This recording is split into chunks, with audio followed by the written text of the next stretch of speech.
watched the DNC, and out came the race card again and again and again, including this dinger. And let's be clear, there is no vaccine for racism.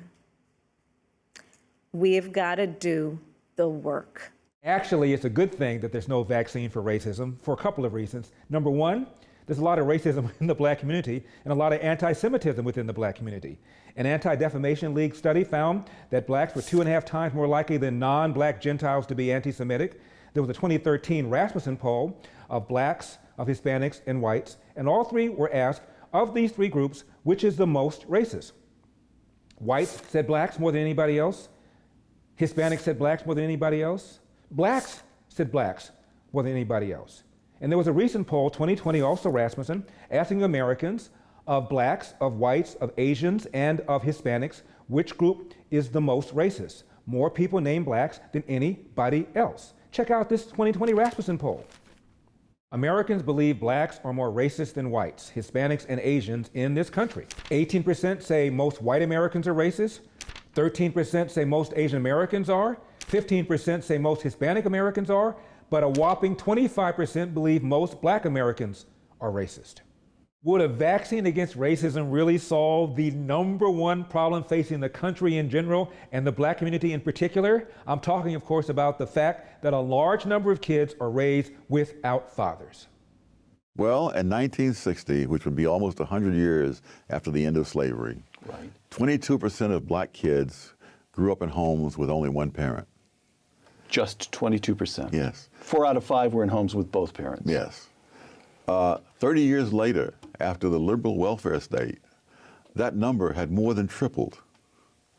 And so I say, well, let us compare, if we can speculate on how much that 22% was due to the legacy of slavery. But we know that that tripling was not due to the legacy of slavery. Well, that's because of slavery, Jim Crow, and racism, right? Now that can be blamed on somebody, but it has very little to do with what happened 100 or 200 years ago. Slavery and discrimination in America, that is history. Nothing can be done about it. And I believe in that sense he's right that we need not focus all of our energies on it. Moreover, I would argue that the discrimination, the problems that black people face today, for the most part have very, very little to do with the heritage of slavery, with the heritage of discrimination in our country. You know, in 1925 in Harlem, 85% of black kids lived in 2-parent families. Today in Harlem, maybe you'll find 30% if you're lucky. Now, this great change can't be attributed to slavery, it can't be attributed to racial discrimination, and that is, I think that too much of our focus is on discrimination and the heritage of slavery as opposed to how are we going to cope with the immediate problems that we face in our communities today. On Saturday mornings, it was common in the housing project of this earlier era for parents to leave their doors unlocked because some of the parents could afford television, some couldn't. So the ones who had television would leave their doors unlocked, and the kids from the other families could come down there and watch television with them.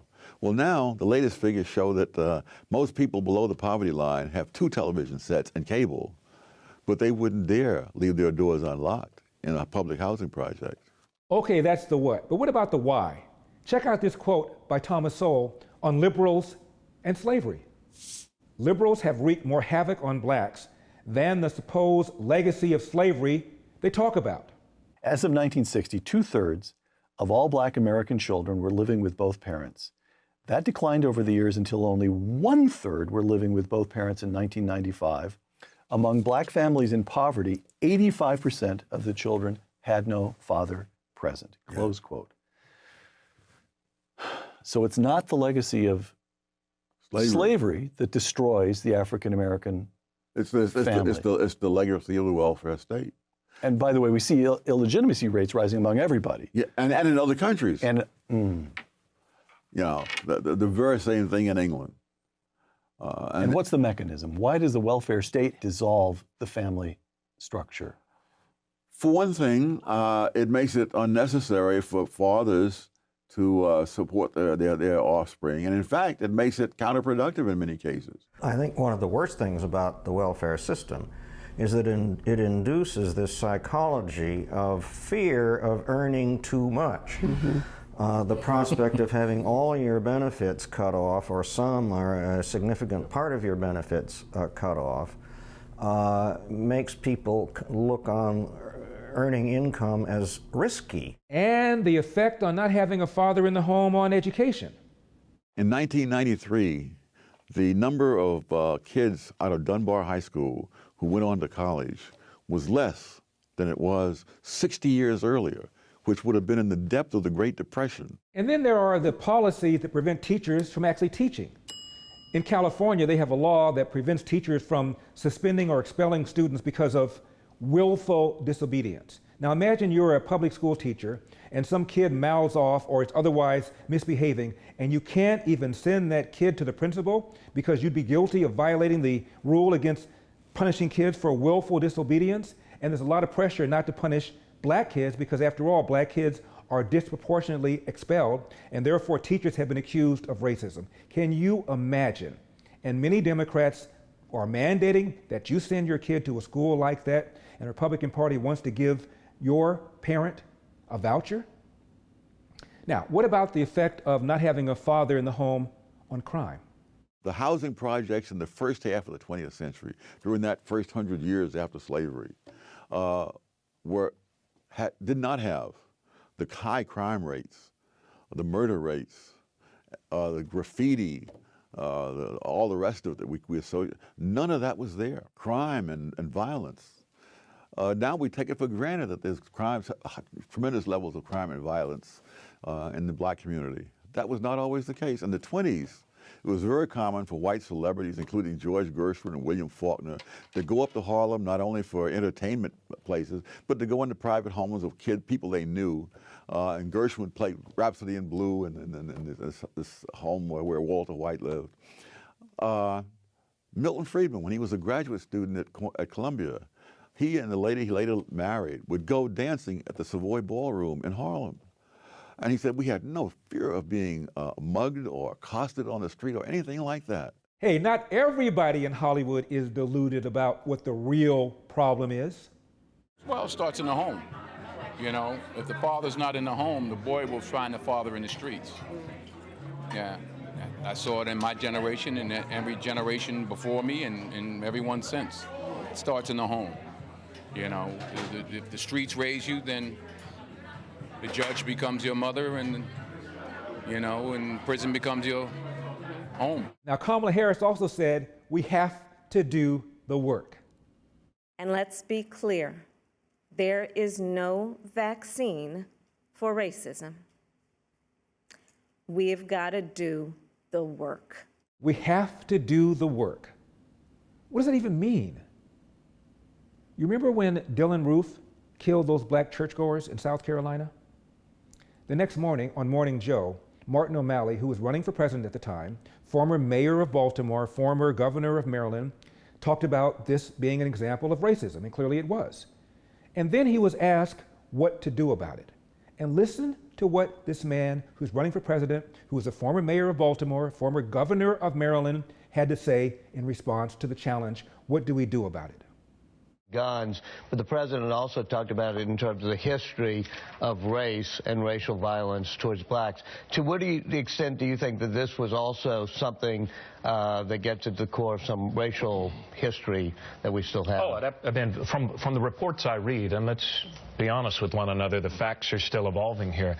I mean, it would appear that the racial motivation was certainly a big part of what happened here. So how do we address things like that?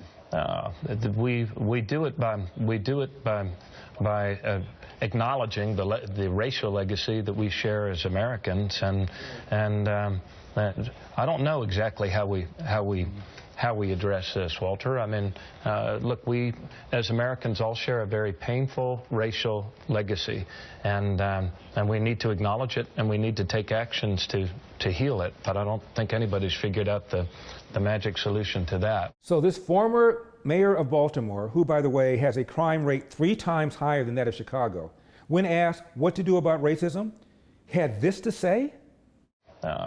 We do it by